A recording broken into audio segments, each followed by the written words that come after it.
Explore the basics of Bitcoin in one of the best explained videos. Learn about its fundamental concepts and how it all began. Perfect for both beginners and those wanting a deeper understanding of Bitcoin's origins. Chairman Crapo, Ranking Member Brown, members of the committee. Thank you for the opportunity to speak with you today. My name is Peter van Valkenburgh, and I'm the Director of Research at Coin Center, an independent nonprofit focused on the public policy issues affecting cryptocurrency and public blockchain networks. What is Bitcoin?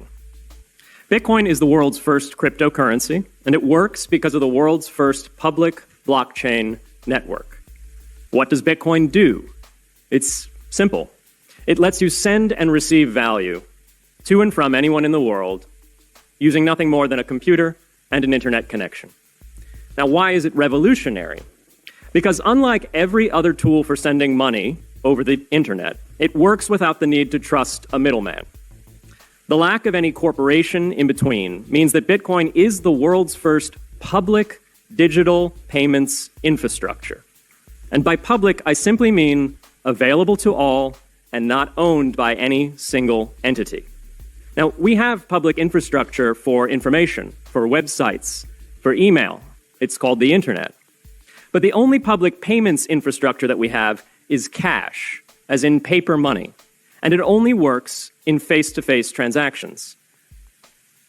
Before Bitcoin, if you wanted to pay someone remotely over the phone or the internet, then you could not use public infrastructure. You would rely on a private bank to open their books and add a ledger entry that debits you and credits the person you're paying.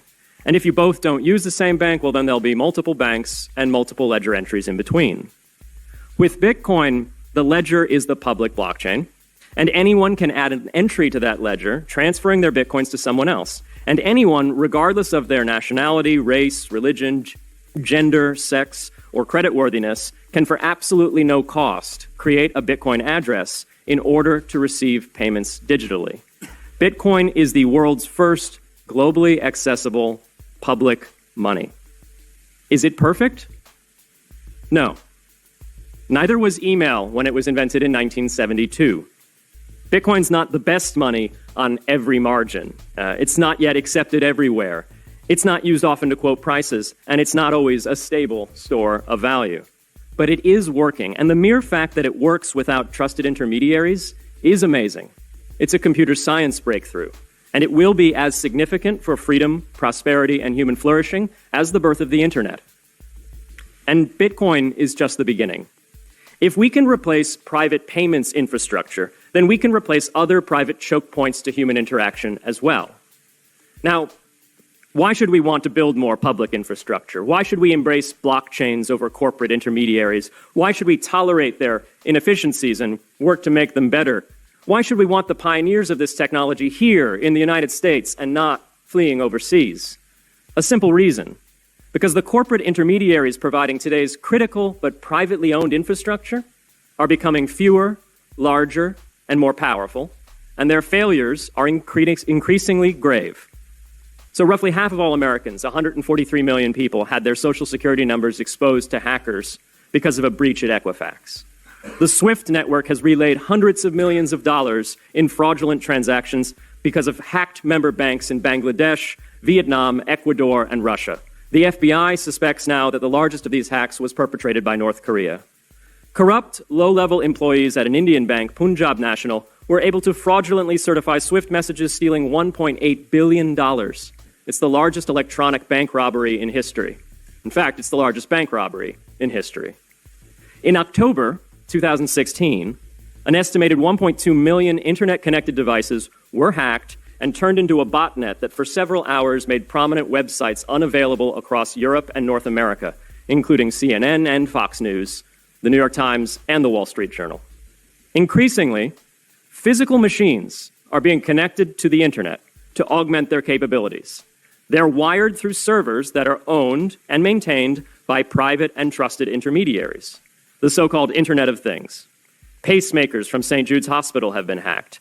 Baby monitors from TrendNet have been hacked, and Jeeps from Jeep have been hacked to the point where they can be remotely commandeered and driven off the road. Now, those vulnerabilities are inescapable in systems that have single points of failure. It doesn't matter if the point of failure is a corporation or if it's a government. There shouldn't be a single point of failure. Similar choke points existed before the internet. If you wanted to deliver a message, you'd have to go through one of 3 television broadcasters or a handful of newspapers. Private corporations are essential, but no critical infrastructure should rely on 1 or 2.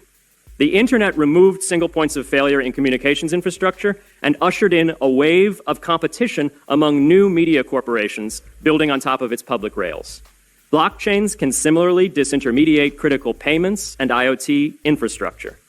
The technology is not yet ready to answer all of those questions today, but it is our best hope.